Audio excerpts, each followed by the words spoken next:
There was a village cradled by the generous arms of the earth, where the sun kissed the red clay roads every morning and the moon listened to stories every night.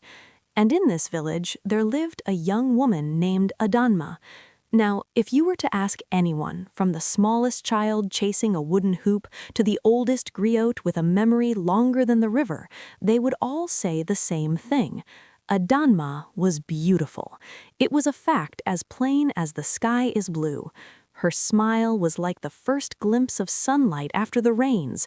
Her skin glowed with the warmth of polished mahogany, and her eyes held the gentle depth of the forest at twilight. When she walked to the river, the women at the grinding stones would pause and whisper praises. When she danced at the festival, the flames of the fire seemed to lean in to watch. Everyone admired her beauty. It was a simple, unchallenged truth of their world. And for a long time, Adanma carried this beauty lightly, like a garland of fresh flowers.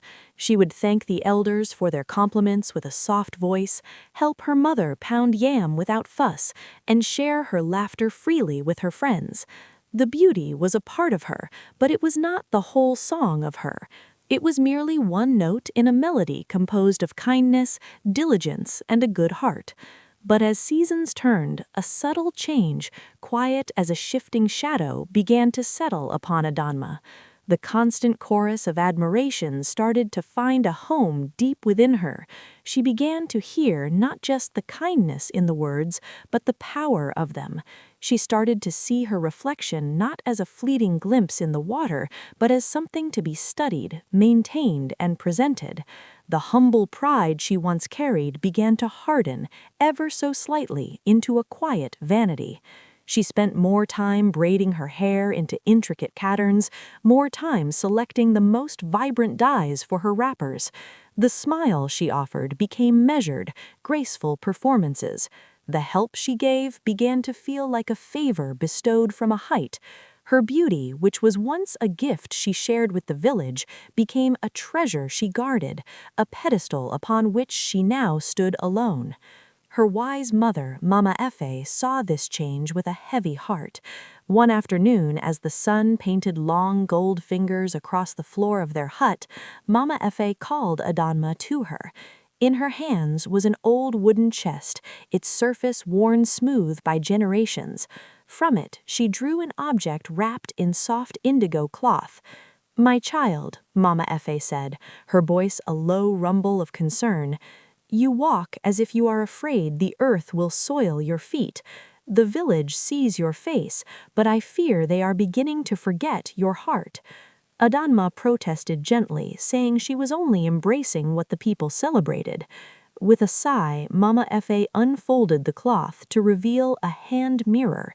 Its back was carved with the ancient symbols of their people, the wisdom knot, the heart, the interconnected links of community. "This mirror," Mama Efe explained, "did not belong to a vain queen. It belonged to my grandmother, a healer. It was said this mirror does not show the eyes what they wish to see. It shows the heart what it needs to know. It reflects not the face you present to the world, but the truth your spirit carries." Intrigued and somewhat defiant, Adanma took the mirror. She carried it to her favorite spot by the river, a place of quiet and clear water. Her heart fluttered with a mix of anticipation and certainty. She expected to see the face that launched 1,000 praises, the beauty that halted conversations. She raised the mirror, and her breath caught in her throat. The face that stared back was ordinary. It was not ugly, no, but it was plain, unremarkable. The luminous glow was gone, replaced by a dull flatness.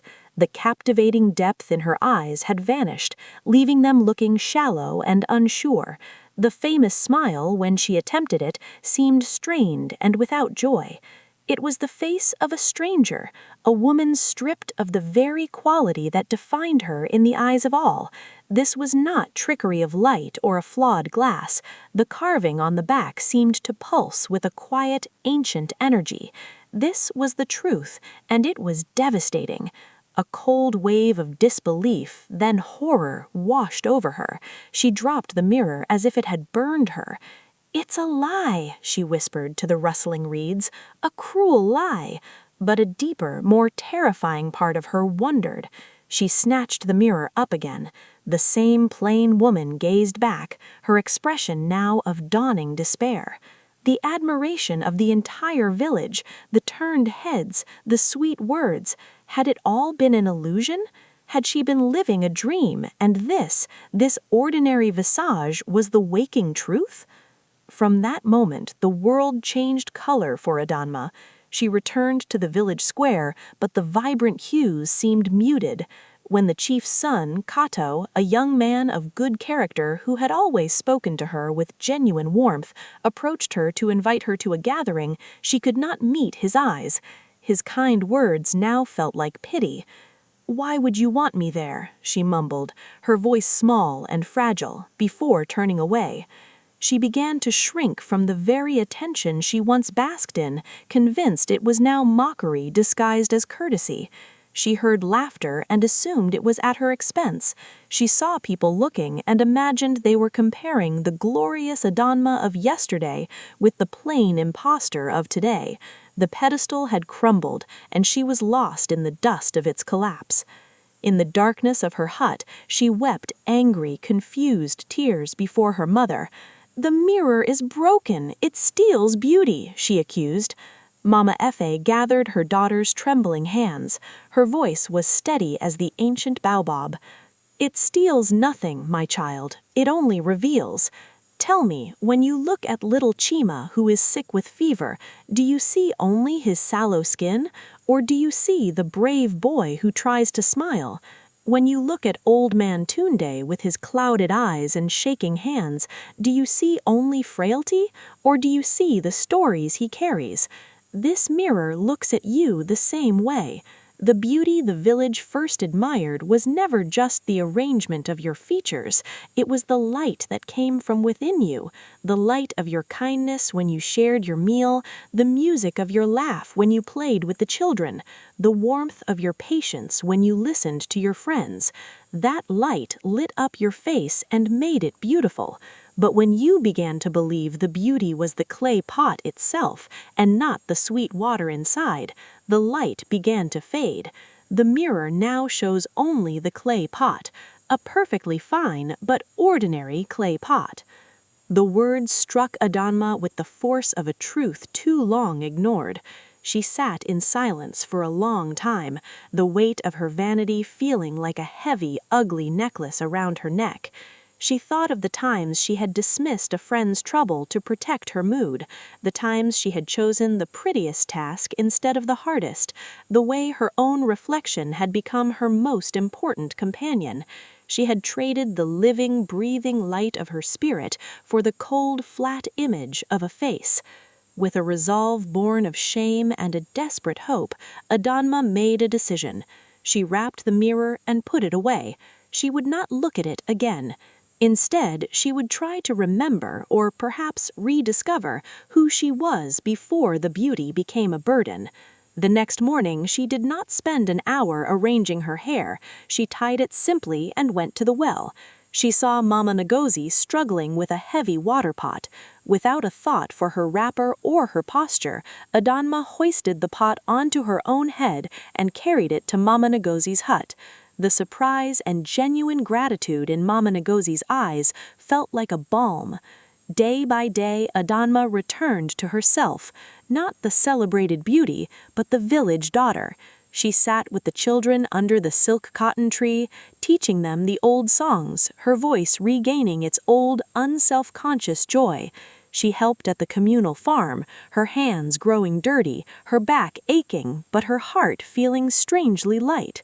She visited the sick, not as a glorious vision from a pedestal, but as a comforting presence, holding hands, speaking softly. She listened, truly listened, to her friends' dreams and worries, her responses coming from empathy, not from a need to be admired. She laughed her big, unguarded laugh again. The work was hard and often went unnoticed. There were no more choruses of praise for her looks, but sometimes someone would say, "Thank you, Adanma, you have a good heart," or "Your presence eased my pain." These words began to settle in her soul, filling spaces that had been hollowed out by vanity. She did not do these things to be seen, she did them because they were right, because they were her.